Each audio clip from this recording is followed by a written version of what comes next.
Installé au cœur de la ville de Savalou en face de l'église catholique Notre-Dame d'Assomption, Guéraba est l'unique cadre de prestige qui offre une hospitalité royale et une convivialité légendaire aux étrangers, touristes ou missionnaires qui foulent le sol savalois. Logé dans une imposante bâtisse, ce lieu de détente et de plaisir accueille les clients de toutes les bourses. C'est d'ailleurs le seul refuge qui offre le confort d'un séjour inoubliable dans la cité des Soravis en particulier et dans le département des Collines en général. Ce restaurant moderne dispose d'une cuisine raffinée avec des mets variés et divers, des salles de fête et de séjours VIP pour des réjouissances de haute renommée. Pour les retraites, manifestations, réjouissances en groupe d'amis, tourisme ou vacances, le Club Guérard reste et demeure la seule référence dans le département des Collines. Le groupe Guérard, réputé pour ses incroyables événements, est situé au stade de l'Amitié à 100 mètres de l'hôtel Peace and Love en allant à Fifadji. Il vous propose son complexe de divertissement sans pareil avec le Club Guérard, un lounge-bar classique et ultra moderne. Le Club Prestige, un espace non-fumeur pour vos soirées privées dans un cadre d'eau. Et le bar Guérard ouvert à la jeunesse. Le groupe Guérard, votre plaisir nous préoccupe.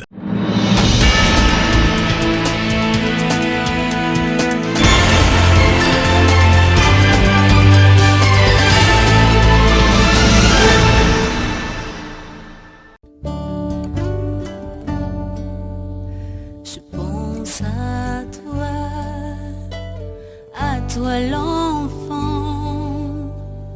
qui déjà si jeune subit la dure. La maltraitance des enfants, un mal destructeur pour notre pays. Le travail des enfants, une cruelle réalité, mais pas une fatalité. Ensemble,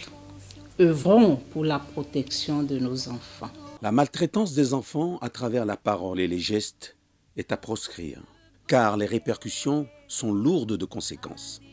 Ensemble, œuvrons à dire non aux violences faites aux enfants. Les enfants sont notre force, notre avenir. Les soumettre à une quelconque forme de violence, c'est handicaper leur futur, notre futur. Il est temps de briser le silence pour un monde plus radieux. Tous ensemble, réagissons et disons non à la maltraitance et au travail des enfants. La maltraitance dans l'enfance altère parfois à vie la santé physique, mentale des victimes et ralentit le développement socio-économique d'un pays. Il est possible d'y mettre fin. La maltraitance de l'enfant est une atteinte aux droits de l'enfant. Ces enfants ont besoin de notre protection. Soyons tous artisans de la sauvegarde de leur avenir. L'enfance est une étape vulnérable de la vie. Pour cela, aidons les enfants à grandir dans un climat d'amour et de protection. Disons alors non à la maltraitance des enfants. Dans notre pays, plusieurs enfants sont victimes d'abus et d'exploitation de toutes sortes. Pour une nation paisible, œuvrons maintenant pour une enfance sans violence. La maltraitance et le travail des enfants font obstacle à leur éducation. C'est une barrière au développement économique et social. C'est par conséquent un fléau à éradiquer.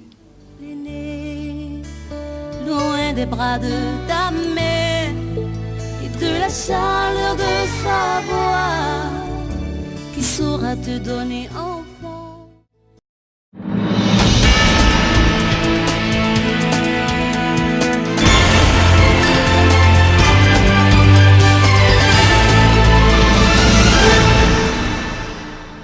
Yela agbekonto soha web TV ton mais yi ransino yalekpon alokpon ransino yalekpon alokpon donwe mikudo no ka degben no kere akpanpa tu enego akpanpa ne on nkote oyue o ranabi deji ani emi remna sedeben musunko akpanpa do pe mado khofodo me khonron me desuno ton ya anatresi kuin togan asukuin demen osukuin kanwan itogbon dejan khofodo me na dokpe ni mawe bon mi sonko akpanpa ne do pe mado akpanpa ne me on npon me randu me nous no jero gbeme on edeme wain nozo deme bo da ho edeme susu da ho junjon apa hwe oji tan wa indo hwe fodo gbeto me de na ro ve bo ni hwe fodo hun eni je po doku na jaran ton no la pa hwe ji tan mo me na se o ona mo reji ene kana bi mi na mo deji apa hwe we mi na mo ha itaton bo mi ma do we o e ko medion mi wa so o iva ho pede bo ha me clean won nu ani bo mi na so de me mi ji kan to nu kegewu lo mi ka kan mi na so mi ton ro nde ji ro fi bo ye da be ponto ko na ro o nu me lile na pere si do mo do nu voa do nu ero gbe me da ho ndo mi pon do to gan mi to mi no so na iwo mi na ve dure ro vuvo mesin nte me npompo de asin wezu eno do bo apa ho ne ji on ji ran de do egbe me on me de kunvo bede me de janvoa akweno isahu no be mi no do ne on khode yama do we zombe na de do gbeduwe igbe me khode so e me de fu he mi no do na me ka vo do gbe me fi akulu no ton je mi matun wa mama me bi jeno wesunji jira mon ko ton e me la ko zantan Patrick e wen diete do to ko me no ton me ne on mi remi na do ma rivi jiji wesi e ko dalo rasino kege ni weblo na jen ko mi son wada satome o de suno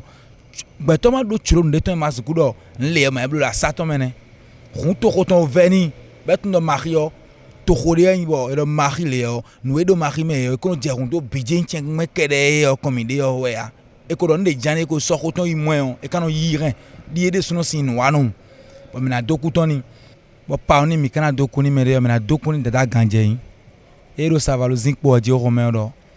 ma oni na e khonron boni khonron na do lo ren savalo ren gbadanu we no seton do khonron mo ko ton ni wala ton bo de kanu je hundo fitin e bijio akulu no ma wo na level na wan yin na bide deji bo kan wan ito mi ton pe to inu kunjeji politicien mi ton we a e me ma ro politique we a me no blo bio mi dokuni e trala mi na dokuni me na ko mi ton fe na gbagidi do gbeto na wan do to me no kuto e lo no sunkun